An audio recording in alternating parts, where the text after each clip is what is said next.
Hi, today is May the 4th, and I would like to read from Romans chapter 3, verse 24. And are justified freely by his grace through the redemption that came by Jesus Christ. I would like to talk about slavery.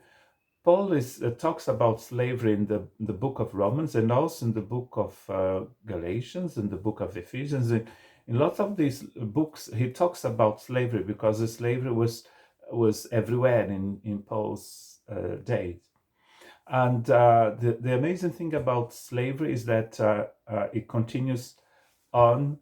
I just saw a movie the other day, and it said that even today, 27 million people are enslaved in the world. So it's something that was happening at Paul's time, but it's also happening today. Myself, one side of my family comes from slavery. Some of my ancestors were slaves, so we understand. We know what it is to, though we are not slaves, but we know by reading the history of our ancestors, the history of our countries. I was born in Brazil. We know what slavery was. We understand that even after emancipation of the slaves, after the law in different countries, especially in the Americas, the law was voted. Some people still lived as if they were slaves. What was a good thing for the masters, for those people who wanted to keep slavery alive. So Paul, when he talks about slavery, he's talking about a different sort of slavery. The first thing that is before redemption, there is a slavery that is, as he's going to talk about it in the first three chapters of the letter to the Roman Church.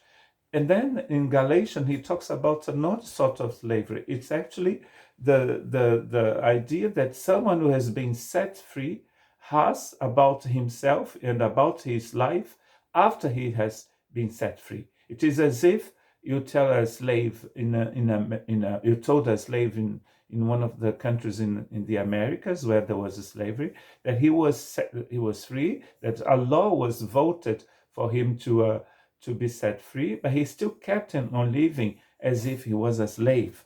And when he talks about the slavery, Paul says this: in the mind of a slave, there is no righteous, not even one, and he himself is not a righteous person.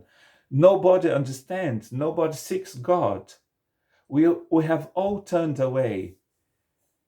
We have altogether become worthless. There is no one who does good, not even one. My throat is like an open grave. My tongue practices deceit. Poison and vipers is in my lips. My mouth is full of cursing and bitterness. My feet are swift to shed blood. Ruin and misery mark my ways. And the way of peace I do not know.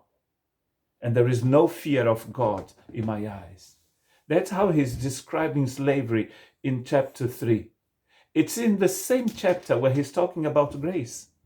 Because he's saying that on verse 24, that we are freely justified, we are freely set free by grace through redemption.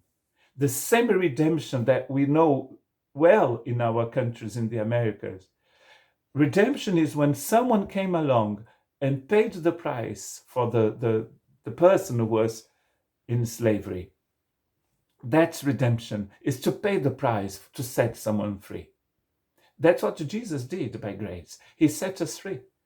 So let us not go back to be a slave as the Galatians were doing.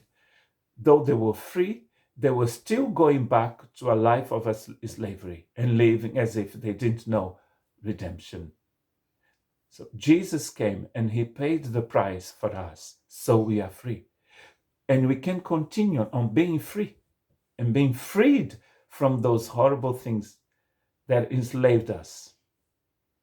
So let's trust that the same person who came along and brought us back to God from slavery is the same one. Through his grace, he's going to keep us walking in freedom to the day we join him in heaven, to the day we leave this planet.